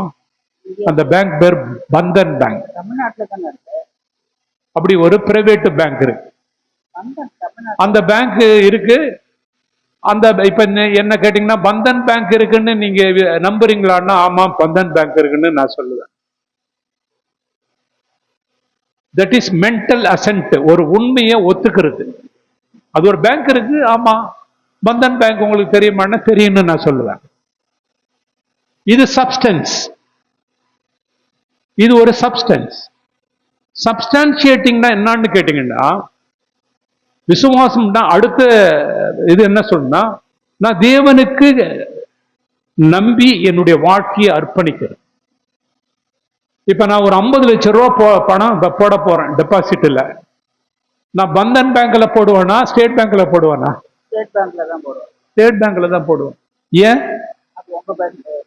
இப்ப நான் 50 லட்சம் ரூபாய் என் பணத்தை அர்ப்பணிக்கிறேன், ரிஸ்க் எடுக்கிறேன், நான் நம்புறேன். You should not believe Jesus, you should believe in ஜீசஸ்னு சொல்லுவாங்க. ஏசு கிறிஸ்துவன் ஒண்ணு விசுவாசிக்க தேவையில்ல, பிசாசே விசுவாசித்து நடுங்குது. நீ ஏசு கிறிஸ்துவுக்குள் விசுவாசிக்கணும். அப்படின்னு என்ன அர்த்தம்னா, இன் ரொம்ப இம்பார்ட்டன்ட். அங்க என்னன்னா, விசுவாசிக்கிறவங்க அவங்க வாழ்க்கையை தேவன்கிட்ட அர்ப்பணிச்சிருவாங்க. அதுக்கு பிறகு அவங்க வேற எதை பத்தியும் கவலைப்பட மாட்டாங்க. தேவன்கிட்ட நான் என் வாழ்க்கையை ஒப்பு கொடுத்துட்டேங்க, எல்லாம் அவர் பார்த்துக்குவாரு, மீதி நான் கவலைப்பட வேண்டிய அவசியமே இல்லை அப்படின்ற கான்செப்ட்ல தான் இப்ப நம்ம அந்த ரோமர் 5:1 படிக்கிறோம். விசுவாசத்தினாலே நம்ம நீதிமான் ஆக்கப்பட்டிருக்கிறோம். நம்ம விசுவாசத்தினால நீதிமான் ஆக்கப்பட்டபடியினால் சமாதானத்தை பெற்றிருக்கிறோம். இப்ப சமாதானம் கேட்டா இது என்ன கேட்டோம்னா, it is not the peace of God, it is peace with God. அப்படின்னா என்ன அர்த்தம்னா, தேவனோடு சமாதானம். தேவனுடைய சமாதானம் கிடையாது, அது வேற. இயேசு சொன்னார், என் சமாதானத்தை நான் உங்களுக்கு வைத்து போகிறேன், இந்த உலகம் கொடுக்கிற பிரகாரம் அல்ல அப்படின்னு சொல்றாரு. அது கிடையாது. இங்க என்ன சொல்றாருன்னா, பீஸ் வித் காட். அப்படின்னா என்ன அர்த்தம்னா, ஒரு பாவியும் பிதாவாகிய தேவனும் எனிமி. இந்த இயேசு கிறிஸ்துனுடைய ரத்தத்துக்கு பிறகு, அந்த ரத்தத்தை இவர் விசுவாசித்து ரட்சிக்கப்பட்ட பிறகு, நீதியின் வசனத்தை தரித்து கொண்ட பிறகு இவர் ஃப்ரெண்ட் ஆயிடுறார். அதனால தான் ஆபிரகாம் என்னுடைய ஃப்ரெண்டுன்னு சொல்றாரு கர்த்தர். இப்போ ஃப்ரெண்டுன்னா என்ன அர்த்தம்னா, தேர் இஸ் நோ என்மிட்டி, சண்டை கிடையாது. அவரோட நான் சமாதானத்தை நான் பெற்றுக்கொண்டேன். நான் சமாதானத்தை பெற்றுக்கொண்டுட்டு இவ்விதமாக விசுவாசத்தினாலே கிறிஸ்து இயேசு மூலமாக தேவனிடத்திலே நான் சமாதானத்தை பெற்றிருக்கிறேன். சமாதானத்தை பெற்ற அவர் சொல்லிட்டு அடுத்த வசனத்துல சொல்லுவாரு, அவர் மூலமாய் விசுவாசத்தை கொண்டு இந்த கிருபையில் சேரும் வாக்கியத்தை பெற்று நிலை கொண்டு தேவ மகிமை அடைவோம் என்ற நம்பிக்கையிலே மேன்மை பாராட்டுகிறோம். இங்க 2 வார்த்தையை கொண்டுட்டு கொடுக்கிறாரு. இங்க என்ன சொல்றாருன்னு கேட்டீங்கன்னா, அக்சஸ். அக்சஸ்னா சேரும் ஸ்லாக்கியம், அதுக்கு இங்கிலீஷ்ல அக்சஸ். அடுத்தது கிருபை, தேவனுடைய கிருபையில் சேரும் ஸ்லாக்கியம். இது அக்சஸ் என்னன்னு கேட்டீங்கன்னா, தேவனுடைய பிள்ளைகள் ரட்சிக்கப்பட்டவங்க டெய்லி தேவனோட பேசலாம். வீடியோ காலில் எப்படி பேசுறோமோ அப்படிதான். வீடியோ காலில் இப்ப பேசலாம், வெளிநாட்டில் இருக்கிற ஒருத்தர் பேசலாம். அது மாதிரி தேவனுடைய பிள்ளைகள் பேசலாம். எப்படி பேசணும்? ஜபத்தின் மூலம் பேசலாம். அந்த ரைட்டை கொடுத்திருக்கிறார். அதாவது அந்த அக்சஸ்ன்றது அந்த ரைட்டு. இது வந்து லாஜிக்கல் அக்சஸ்ன்னு சொல்லுவாங்க. இதுக்கு எப்படி லாஜிக்கல் அக்சஸ்னா வீடியோ கான்பரன்சிங்ல பேசுறது. ஆனா ஒரு நாள் உண்டு நம்ம நேரா போயிடுவோம், அது பிசிக்கல் அக்சஸ், நேரா போயிடும். இப்ப ஏன் நான் அவருடைய பிள்ளை, எனக்கு அந்த ரைட் அவர் கொடுத்திருக்கிறாரு, நான் அவர்கிட்ட பேச முடியும், அவரை பார்க்க முடியும், அவர் சொல்றத கேட்க முடியும், எல்லா விசுவாசத்துல. ஆமென். இது எல்லாமே விசுவாசத்துல நடக்கும். தேவனோட பேசுறாங்கன்னா பேசுறவங்க இருக்கிறாங்க, நிறைய பேர் தேவனோட பேசுறாங்க. இது விசுவாசத்துல நடக்குது. ராஜாக்கள் இந்த நாட்கள்ல கிடையாது, கிங்டம்னு கிடையாது. இப்பெல்லாம் நம்மளாம் கவர்மெண்ட்லாம் பிரசிடென்ட், பிரைம் மினிஸ்டர் அப்படிதான் இருப்பாங்க, எலெக்டட். ஆனா இன்னும் ராஜாக்கள் ராஜ்யம் இருக்கு. சவுதி அரேபியாவில் கிங் இருக்கிறார், கிங் சல்மான். கிங் அப்துல்லாவுடைய பையன் அவர் தான் இன்னைக்கு அந்த அந்த நாட்டுக்கு ராஜா, கிங். அந்த ஊர் சட்டத்தின்படி, ஷரியா சட்டத்தின்படி, அந்த ஊர் சிட்டிசன் ராஜாவை போய் நேரா பார்க்கலாம், அவருக்கு அப்பாயின்மெண்டே தேவை கிடையாது. தெரியுமா உங்களுக்கு யாருக்காவது? இப்ப நம்ம வந்து யாரையாவது ஒரு prime minister, president, chief minister பார்க்கணும்னா அப்பாயின்மெண்ட் வாங்கணும். அவங்க கொடுத்தா பார்க்கலாம், கொடுக்காட்டி பார்க்க முடியாது, சான்ஸே கிடையாது. ஆனா நீங்க சவுதி அரேபியால சிட்டிசனா இருந்தா அந்த ராஜாவை பார்க்கணும்னு சொன்னீங்கன்னா உங்களை கூப்பிடுவாங்க, நீங்க போய் பார்க்கலாம். உங்களுக்கு எந்த பர்மிஷனும் கிடையாது, அது உங்களுடைய ரைட். ராஜாவை பார்க்கறதுக்கு நமக்கு ரைட் இருக்கு. ராஜாவே, உலகத்துல இருக்க ராஜாவே பார்க்கறதுக்கு ரைட் இருக்குன்னா நமக்கு ராஜாவே சும்மா அவரை போயிட்டு இன்டர்வியூ பண்ண நம்ம வந்து போல. அவரோட பேசணும், அவரோட வாழணும், அவரோட சம்பாஷிக்கணும், அவரை வந்து அதை விசுவாசத்துல பார்க்க முடியும். அதுதான் அக்சஸ். அந்த கிருபைக்குள்ள போய் சேர முடியும். அந்த ஒரு நாள் உண்டு நம்ம போய் அவரை முகமுகமா சந்திக்கிறது ஒரு பக்கம் இருந்தா கூட, இப்ப ரிமோட்ல அவரை வந்து கர்த்தரோட அந்த சுலாக்கியத்தை பெற்றிருக்கிறோம் என்று நாங்கள் மேன்மை பாராட்டுகிறோம். அது இங்கிலீஷ்ல ரொம்ப நல்லா வந்திருக்கு. இங்கிலீஷ்ல ரிஜாய்ஸ், நாங்கள் களி கூறுகிறோம். நாங்கள் இப்ப சமாதானம் வந்துருச்சு, இப்ப அக்சஸ் வந்துருச்சு, இப்ப வந்து நான் தேவனுடைய கிருபையில அடுத்தது சொல்றாரு உபத்திரங்கள். அது மாத்திரமல்ல உபத்திரம் பொறுமையும், பொறுமை பரீட்சை நம்பிக்கையையும் உண்டாக்குகிறது என்று நாங்கள் அறிந்து உபத்திரவங்களிலேயும் மேன்மை பாராட்டுகிறோம். ஆமா, இப்ப உபத்திரம் வந்து ஸ்பர்ஜன் இப்படி எழுதுறாரு. உபத்திரத்தை ஜபம் பண்ணி, உங்களுக்கு உபத்திரம் வந்துருச்சுன்னா சந்தோஷப்படுங்க, உங்களுக்கு உபத்திரம் வந்துருச்சுன்னா மேன்மை பாராட்டுங்க, களி கூறுங்க. ஏன்னா இது வந்து தேவனுடைய பிள்ளைகளை தவிர வேற யாருக்கும் கிடைக்காது. அவர் எழுதுறாரு, ஸ்பர்ஜன் எழுதுறாரு, இது ஒரு பிரிவிலேஜ்னு எழுதுறாரு. யாக்கோபு எழுதுறாரு, உபத்திரம் வந்ததுன்னா சந்தோஷப்பட்டு களி கூறுன்றார். ஏன்னு கேட்டீங்கன்னா, நம்ம உபத்திரப்படுறப்ப நமக்குள்ள யார் இருக்கிறா? மகிமையின் ஆவியான பரிசுத்த ஆவியானவர் நம்மகிட்ட இருக்கிறார். தேவ பிள்ளைகள் உபத்திரத்தின் பாதையில போகணும். உபத்திரம் இல்லைன்னு சொன்னா டவுட்ஃபுல், சம்திங் ராங்னு அர்த்தம். அது நியமிக்கப்பட்டிருக்கிறது, உபத்திரம் நியமிக்கப்பட்டிருக்கிறது. இந்த உபத்திரம் வர வர என்ன வரும்னு கேட்டீங்கன்னா, பரிசுத்தவான்களுக்கு பொறுமை வரும், பரிசுத்தவான்களுக்கு அனுபவம் வரும். இங்கிலீஷ் பைபிள்ல அதுக்கு எக்ஸ்பீரியன்ஸ், கேரக்டர் அப்படின்னு வரும், பரீட்சை. அதுக்கு அடுத்தது என்ன வரும்னு கேட்டீங்கன்னா, உபத்திரம் பொறுமையும், பொறுமை நம்பிக்கையும், பரிச்சயம் உண்டாக்கும் என்று அறிந்து உபத்திரத்துல மேன்மை பாராட்டுறவங்க தேவனுடைய பிள்ளை மட்டும்தான் மேன்மை பாராட்ட முடியும். உலகத்தானுக்கு உபத்திரம் வரும், அவனுக்கு பொறுமையும் வராது. உபத்திரம் வந்துட்டா அவன் பொறுமையை இழந்துருவான், அவன் வந்து நம்பிக்கையை இழந்துருவான். இதுல நம்பிக்கையை விட்டுட்டோம். பொறுமை பரீட்சையும், பரீட்சை நம்பிக்கையும் உண்டாக்கும் என்று அறிந்து உபத்திரத்துல பரிசுத்தவான்களுக்கு, தேவனுடைய பிள்ளைகளுக்கு நம்பிக்கை வரும். நமக்கு நம்பிக்கை உண்டு, உலகத்தார்களுக்கு நம்பிக்கை, அவங்களுக்கு டென்ஷன் ஆயிடுவாங்க. உபத்திரம் வந்துட்டாவே அவங்க நம்பிக்கை இழந்துருவாங்க. நம்மளுக்கு உபத்திரம் வந்து நம்பிக்கை ஆயிட்டோம்னா நம்ம யாருன்னு கேட்டீங்கன்னா நம்ம தேவனுடைய பிள்ளை இல்லைன்னு அர்த்தம். ஏன்னு கேட்டீங்கன்னா இயேசு கிறிஸ்துவே அந்த பாதையில தான் போறாரு. அவர் தேவனாய் இருந்த பட்ட பாடுகளினாலே கீழ்ப்படிதலை கற்றுக்கொண்டார். அப்ப கீழ்ப்படிதலை கற்றுக்கொள்ளணும்னு கேட்டீங்கன்னா நம்ம உபத்திரத்தின் பாதையில போகணும். It is appointed. இது ஜாலியா என்ஜாய் பண்ணுங்கன்னு சொல்லி ஸ்பர்ஜன் சொல்றாரு. அதனால எனக்கு உபத்திரம் கொடுங்க ஆண்டவரே, எனக்கு பாடுகளை கொடுங்க ஆண்டவரே அப்படின்னு சொல்லி ஜெபிக்க வேணாம். நீங்க கேட்காம உங்களுக்கு உபத்திரம் வந்துடும், நீங்க தேவனுடைய பிள்ளையா இருந்தா. நல்லா புரிஞ்சுங்க. இதுக்கெல்லாம் நீங்க எந்த ஜபம் பண்ண வேணாம். நீங்க உபத்திரப்படுறீங்கன்னு சொன்னாவே நீங்க தேவனுடைய பிள்ளை. ஆமா, அவர் பட்ட பாடுகளினாலே கீழ்ப்படிதலை கற்றுக்கொண்டார். அப்ப நீங்களும் நானும் பாடுபடாத எப்படி கீழ்ப்படிதலை கற்றுக்கொள்ள முடியும்? கீழ்ப்படிதலை கர்த்தர் அவரு உபத்திரம் யோபுக்கு கொடுத்த அளவுக்கு நமக்கு கொடுக்கல. ஏன் தெரியுமா? அவருக்கு தெரியும் நம்ம தாங்க மாட்டோம். 500 மெகாவாட் டிரான்ஸ்பார்மரை தொடுன்னு நம்மள சொல்ல மாட்டாரு. தொட்டோம்னு நம்ம செத்துருவோம். அப்படி சொல்ல மாட்டார் அவர். எனக்கு என்ன கெப்பாசிட்டி இருக்கோ அதுக்கு தான் உபத்திரம்.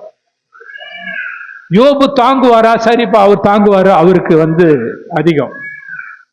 நான் தாங்க மாட்டேன் உபத்திரத்தை. அது சோதனையிலிருந்து தப்பித்துக் கொள்ள கூட ஒரு வழியும் உண்டாக்குவார்னா என்ன அர்த்தம்னா, அந்த எட்ஜி நான் கத்துறப்ப என்ன பியாட்டிடியூட்ல நம்ம படிக்கிறப்ப, ஆவியில் எளிமை உள்ளவர்கள் பாக்கியவான்கள், அவர்கள் தேவனுடைய ராஜ்யம் அவர்களுக்கு உரியதுன்னு. ஆவியில் எளிமை உள்ளவங்க those who are poor in spirit ன்னு வரும். அதுல ஒரு மெசேஜ் பைபிள் ரொம்ப அருமையா எழுதியிருக்கும். அதுக்கு அது மெசேஜ் பைபிள் டிரான்ஸ்லேஷன் தான். they are at the end of the rope அப்படின்னா என்ன அர்த்தம்னா, ஒரு மலையில இருந்து ஒருத்தன் தவறி கீழே விழுந்து அவன் உருண்டு கீழே விழுந்துட்டு இருக்கிறப்ப ஏதோ லக்கிலி அவனுக்கு ஒரு கயிறு கிடைச்சு, ஒரு 10 அடி கயிறு கிடைச்சு அதை பிடிச்சுக்கிட்டு தொங்குறான். அப்படியே தொங்கிக்கிட்டு இருந்து கொஞ்சம் கொஞ்சமா உருவி கடைசியில நுனிக்கு வந்துட்டான். இப்ப அவனுக்கு வழி யாரும் கிடையாது, இயேசு கிறிஸ்து தான் காப்பாற்றணும். அதை தான் அவர் சொல்றார், they are at the end of the rope. அந்த ரோப்புக்கு வரைக்கும் நம்மளை விட மாட்டார் கர்த்தர். அவருக்கு தெரியும் நம்ம தாங்க மாட்டோம்னு தெரியும். ஆனா உபத்திரம் கண்டிப்பா இதுக்கு நியமிக்கப்பட்டவர்கள் உபத்திரப்படுவார்கள்னு எழுதிருக்கு. தேவனுடைய ராஜ்யத்துக்கு நியமிக்கப்பட்டவர்கள் உபத்திரப்படுவார்கள். பிலிப்பியர் 1வது அதிகாரம் 29வது வசனம். அது ஒரு பேக்கேஜ். தனியா இதை மட்டும் போய் வாங்கிட்டு வர முடியாது. கம்ப்யூட்டர் வாங்கினா கம்ப்யூட்டரோட கம்ப்யூட்டர் பேக்கும் வரும். எனக்கு கம்ப்யூட்டர் பேக் எடுத்துக்கிறேன், கம்ப்யூட்டர் வேணான்னு சொல்ல முடியாது. அது ஒரு பேக்கேஜ். அது மாதிரி பரிசுத்தவான்களுக்கு விசுவாசிக்கிறதுக்கும் பாடுபடுவதற்கும் நியமிக்கப்பட்டிருக்கிறது. பிலிப்பியர் 1வது அதிகாரம் 29வது வசனம். கிறிஸ்துவனிடத்தில் விசுவாசிக்கிறதற்கு மாத்திரம் அல்ல, அவர் நிமித்தமாக பாடுபடுகிறதற்கும் உங்களுக்கு அருளப்பட்டிருக்கிறது. ஆமா, அப்படின்னா என்னன்னா இட் இஸ் அப்பாயிண்டட். அப்படின்னா பேக்கேஜ். அது ஐயோ எனக்கு உபத்திரமா இருக்கு, சந்தோஷப்படுங்க, கர்த்தர் உங்களோட இருக்கிறார்னு அர்த்தம். அல்லேலூயா. உபத்திரத்தை கண்டு நம்ம பயப்படவே கூடாது. ஏன்னு கேட்டீங்கன்னா சாத்தான் ரொம்ப டெக்னிக்கா நம்மளை பயமுறுத்திடுவான். ரொம்ப கவலைப்படவே கூடாது. அடுத்த வசனம் என்ன சொல்லுது? ரோமர் 5ல உபத்திரம் பொறுமையும், பொறுமை பரீட்சையும், பரீட்சை நம்பிக்கையும் உண்டாக்கும் என்று அறிந்து உபத்திரத்துக்கு மேன்மை பாராட்டுகிறோம். மேலும் நமக்கு அருளப்பட்ட பரிசுத்த ஆவியினாலே தேவ அன்பு நம்முடைய இருதயங்களில் ஊற்றப்பட்டிருக்கிறபடியால் அந்த நம்பிக்கை நம்மை வெட்கப்படுத்தாது. ஆமா, இங்க நல்லா பாருங்க. தேவனுடைய பிளானே 3 தான். நம்பிக்கை, விசுவாசம், நம்பிக்கை, அன்பு. இதுல அன்பே பெரியது. அப்ப இதுல 3 நம்ம வந்துட்டு பாருங்க. நம்பிக்கை, விசுவாசம், அடுத்தது அன்பு. இந்த அன்பு எப்படின்னு கேட்டீங்கன்னா, பரிசுத்த ஆவியானவர் வந்தவுடனே அன்பு தெளிக்கப்படல. அன்பு என்ன பண்ணப்படுது? ஊற்றப்படுது. போர்டியன் அப்படின்னு சொல்லுவாங்க. பரிசுத்த ஆவியானவரை பற்றி பேசுறப்ப ரெண்டு கான்செப்ட் சொல்லுவாங்க. போர்ட் இன், அவுட், இன்ஃபில்டுன்னு சொல்லுவாங்க. இன்ஃபில்டுன்னா நான் பரிசுத்த ஆவியானவரால் நிரப்பப்பட்டிருக்கிறது. அவுட் போர்டுன்னா என் மேல பரிசுத்த ஆவியானவர் ஊற்றப்படுறது. இது ரெண்டுக்கும் ரொம்ப ஒரு வித்தியாசம் இருக்கு. இது என்ன வித்தியாசம் இருக்குன்னு கேட்டீங்கன்னா, இந்த பரிசுத்த ஆவியானவர் என்கிட்ட உள்ள வந்துட்ட பிறகு என்ன பண்ணுவார்னு கேட்டீங்கன்னா, தினமும் தேவனுடைய அன்புல நடத்திடுவார். தேவனுடைய அன்பு பழைய ஏற்பாட்டுல அவர்களுக்கு தேவன் நியாயப்பிரமாணத்தை கொடுத்தார். நியாயப்பிரமாணத்தை கொடுத்த பர்பஸ் இதுவரைக்கும் அவங்கள நீங்க யாரை போய் கேட்டாலும் அவங்களுக்கு சொல்ல தெரியாது. நியாயப்பிரமாணம் கொடுத்ததே நியாயப்பிரமாணத்தை கடைபிடிக்க அல்லன்றது எத்தனை பேருக்கு தெரியும்? நியாயப்பிரமாணத்தை கொடுத்தது நியாயப்பிரமாணத்தை கடைபிடிக்கிறதுக்கு அல்ல. நியாயப்பிரமாணத்தை கொடுத்ததே நியாயப்பிரமாணத்தை மீறுவதுக்கு தான். ஏன்னு கேட்டீங்கன்னா, நீங்க நியாயப்பிரமாணத்தை மீறப்பதான் ஓஹோ நான் வீக்கு, என்னால ஒன்றும் பண்ண முடியாது, எனக்கு தேவன் வேணும், பரிசுத்த ஆவியானவர் வேணும் அப்படின்ற ஸ்டேஜ் எப்போ வருதுன்னு கேட்டீங்கன்னா, நியாயப்பிரமாணத்தை மீறப்பதான் வருது. அது ரோமர் 7 வர்றப்போ ரொம்ப தெளிவா நம்ம அதை படிப்போம். இப்ப நியாயப்பிரமாணத்தினுடைய நீதி அப்படின்னு என்னன்னு கேட்டீங்கன்னா, நியாயப்பிரமாணம் சொல்றேன், நியாயப்பிரமாணம் கிட்டத்தட்ட 634 கற்பனைகள் இருக்கு, 10 கட்டளை இருக்கு. அந்த 10 கட்டளை மோசேயனுடைய 10 கட்டளை. அடுத்தது 634 பிரமாணங்கள் இருக்கு. அதாவது அது எப்படி சொல்லுவாங்கன்னா, சிவில் லான்னு சொல்லுவாங்க, செரிமோனியல் லான்னு சொல்லுவாங்க. அது என்ன அது அதாவது செரிமோனியல்னா படைக்கிறது, குளிக்கிறது, அந்த மாதிரியான ஒவ்வொன்றும் ஒரு லா அவங்களுக்கு கொடுத்தாரு கர்த்தர். உதாரணம் என்னன்னு கேட்டீங்கன்னா, அப்பாவை பையன் அடிச்சிட்டான்னா கல்லால் அடிச்சு கொள்ளணும். எத்தனை பேருக்கு தெரியும்? அப்பாவை, பெற்றோர்களை பையன் அடிச்சிட்டான்னா அந்த பையனை தெருவில் நிறுத்தி கல்லால கொல்லணும். கொடுத்தது கர்த்தர். மாடு யாரு மாடு கட்டாம ஒருத்தர் விட்டு நான் சொல்றேன் அந்த மாட்டை கட்டுங்கன்னு சொல்லி அந்த மாடு கட்டாத யாரையாவது போய் முட்டிடுச்சுன்னா அந்த ஓனரை கல்லால அடிச்சு கொல்லணும். இதெல்லாம் சிவில் லா, செரிமோனியல் லா. ஒரு தேவ ஆலயத்துல எப்படி ட்ரெஸ் பண்ணிக்கணும், என்ன பூஜை பண்ணணும், தேவ சமூகத்து அப்போ எங்க இருக்கணும், பிரகாரத்துல என்ன நடக்கணும், ஹோலி பிளேஸ்ல, மோஸ்ட் ஹோலி பிளேஸ்ல என்ன, பரிசுத்த ஸ்தலத்துல என்ன நடக்கணும்ன்ற சொல்றதெல்லாம் இதெல்லாம் இயேசு கிறிஸ்து மரணத்துக்கு பிறகு ஒழிச்சிட்டார். அவரே ஒழிச்சிட்டார். It is cancelled, it is nullified. 10 கட்டளை என்ன பண்ணாரு, அதை அப்படியே டிரான்ஸ்ஃபார்ம் பண்ணிட்டாரு. 10 கட்டளைய ஒரு கட்டளையா மாத்திட்டார். பழைய சிலபஸ்ல நான் படிச்சுட்டு போய் பரீட்சை எழுதணும்னா ஃபெயில் ஆயிடுவேன். சிலபஸ் மாறிடுச்சு. சிலபஸ் என்னன்னு கேட்டீங்கன்னா, இப்ப 10 கட்டளை கிடையாது, அது ஒரே கட்டளையா கொடுத்து அவர் சொன்னாரு, உன் தேவனாகிய கர்த்தரை உன் முழு இருதயத்தோடும், முழு மனதோடும், முழு பலத்தோடும், முழு ஆத்மாவோடும் அன்பு செலுத்து. நீ ஒன்னு நேசிக்கிறது போல உன் பக்கத்து வீட்டுக்காரனை நேசி. அவ்வளவுதான், முடிஞ்சிருச்சு. புதிய ஏற்பாட்டுல முடிஞ்சு போச்சு. இதுதான் நமக்கு புதிய ஏற்பாட்டுலாம். புதிய ஏற்பாட்டுல இது மட்டும் இல்ல, 1050 கட்டளைகள் இருக்கு. இப்ப புதிய ஏற்பாட்டுக்கு வந்துட்ட பிறகு நம்ம என்ன கட்டளையை நம்ம கை கொள்ளணும்னு கேட்டீங்கன்னா, அன்பை தவிர வேற ஒண்ணுமே கிடையாது. சிம்பிள், அவ்வளவுதான், சிம்பிள். சரி, என்னால அன்பா இருக்க முடியுமான்னா கண்டிப்பா இருக்கவே முடியாது. இது மாம்சீகத்துல கிடையாது, மனிதனுடைய அன்பு கிடையாது, இது தேவனுடைய அன்பு. அந்த அன்பை தேவன் கொடுக்கணும். அந்த அன்புக்கு சொந்தக்காரராகிய தேவன் என்னுடைய இருதயத்துல உட்கார்ந்து கிரியை செய்யறப்ப அந்த அன்பு வெளிப்படும். அப்படி இல்லாட்டினா அந்த அன்பு வெளிப்படவே முடியாது. இதுதான் நியாயப்பிரமாணத்தினுடைய புதிய ஏற்பாட்டு காலத்துல உள்ள ரகசியம். எல்லாரும் எப்படி எழுமி நிற்போமா?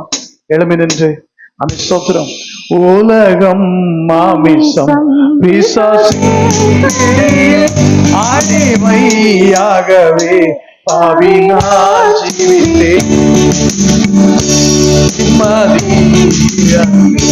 தூய்மையை மறந்தேன், மனம்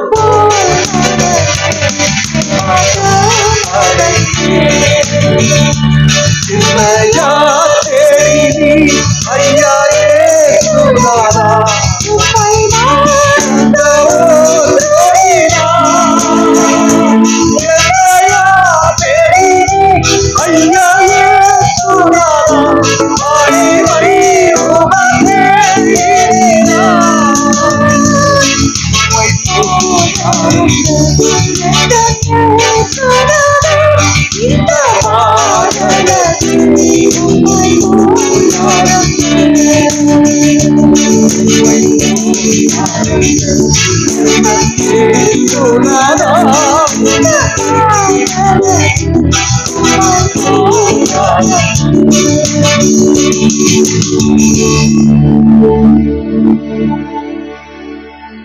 வேத புத்தகத்துல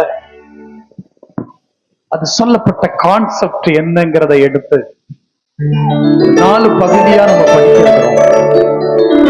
மிக நேர்த்தியா இவ்வளவு நேரமும் நமக்கு சொல்லிக் கொடுத்த சில காரியங்கள், சில விஷயங்கள் சிலருக்கு கொஞ்சம் கருகலா டக்குன்னு கவர் பண்றதுக்கு, கேப்சர் பண்றதுக்கு கொஞ்சம் கஷ்டமா இருந்த மாதிரி தெரிஞ்சிருக்கும். ஏன்னா நம்ம படிக்கிற சப்ஜெக்ட் அப்படி. இந்த உலகம் பார்க்கிற விதம் அல்ல ஆவிக்குரிய பார்வை. உலகம் புரிந்து கொள்வதை போல அல்ல உலகம் ஆவிக்குரிய. ரட்சிப்பு என்னுடைய கிரியையினால் அல்ல, கிருபையினாலே அவருடைய இரத்தத்தினாலே வந்தது. அவ்வளவு தெளிவா ஒவ்வொன்றையும் இங்கே எடுத்து விளம்பப்பட்டிருக்கிறது. மாம்சம் ஆவிக்கு விரோதமா போராடுது, ஆவி மாம்சத்துக்கு விரோதமா போராடுது. இதுக்கு ரெண்டுக்கு நடுவுல ஒரு ஆன்மா பாடுபட்டுக்கிட்டு இருக்கு. என்னால ஜெயிக்க முடியல, எனக்கு ஜெயிக்கணும். பாவியான நான் இந்த பாவ உலகத்தை ஜெயிக்கணும், இந்த மாம்சத்தை ஜெயிக்கணும். யார் இந்த பாவ சரீரத்திலிருந்து என்னை விடுதலையாக்க கூடும்? மக்கள் சொல்லுகிறார், எனக்கு விடுதலை தர ஒரே ஒருவரால் மட்டும். அவர் எனக்கு விடுதலை தருவதற்காக தம்முடைய ஆவியை அனுப்பி இருக்கிறார். இந்த ஆவியை எனக்குள்ளே நிரம்ப பெற்றிருக்கிற பட்சம் ஆவியினாலே மாம்சத்தின் கீழே அழித்து நான் விடுதலை பெற முடியும். அதற்கு என்ன செய்ய வேண்டும் என்பதை குறித்த காரியங்கள் அடுத்து நம்ம கேட்க போறோம். இவ்வளவு நேரம் நம்ம இன்ட்ரோடக்ஷனா தான் ஒவ்வொன்றையும் கேட்கணும். தொடர்ந்து ஆழமா முழுசா கேட்டா மட்டும்தான் ஜெயம் பெற்ற ஒரு கிறிஸ்தவ வாழ்க்கையை நாம் அடைய முடியும். அல்லேலூயா. கர்த்தர் நமக்கு தொடர்ந்து உதவி செய்வாரா. எல்லாரும் கண்களில் மூடி இருப்போம், எல்லாரும் கண்களில் மூடி இருப்போம். இன்னைக்கு ஒரு சின்ன ஒரு ஒப்பு கொடுத்தலோட, ஆண்டவரே என் மாம்சம் அது உலகத்தோடு பூமியோடு கனெக்ஷன் இருக்கிறதுனால இந்த உலகத்தினுடைய எல்லா ஈர்ப்புக்குள்ள என் மாம்சம் இழுத்து கொண்டிருக்கிறது. பாவத்துக்கு நேரா என்னை இழுக்கிறது, இச்சைக்கு நேரா என்னை இழுக்கிறது, தீமைக்கு நேரா என்னை இழுக்கிறது. ஆவியோ தேவனுக்கு நேராக என்னை கூப்பிடுகிறது, தேவனுக்கு நேராக என்னை இழுக்கிறது.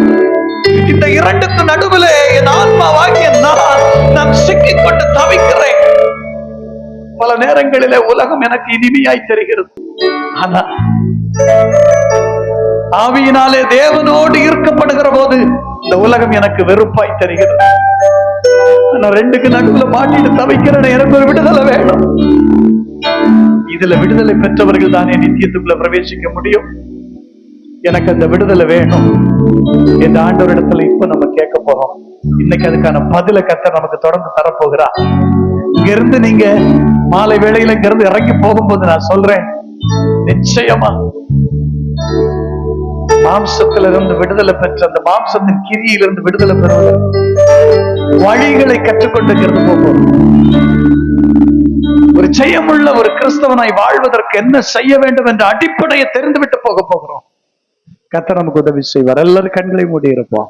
இந்த செஷன் இந்த பகுதியை நாம் இப்ப ஜெபித்து முடிக்க போகிறோம். முடித்த உடனே மேலே நம்ம எல்லாருக்கும் உணவு ஆயத்தப்படுத்தப்பட்டிருக்கிறது. நம்ம கர்த்தருக்கு ஸ்தோத்திரம். நான் போய் ஆகாரம் புசித்து அப்படியே திரும்ப வந்து தொடர்ந்துள்ள பகுதியில நாம் கற்றுக்கொள்ள வேண்டிய காரியங்களை கற்றுக்கொண்டு ஆவியில ஜெயம் எடுப்போம். கர்த்தர் நமக்கு உதவி செய்வார்.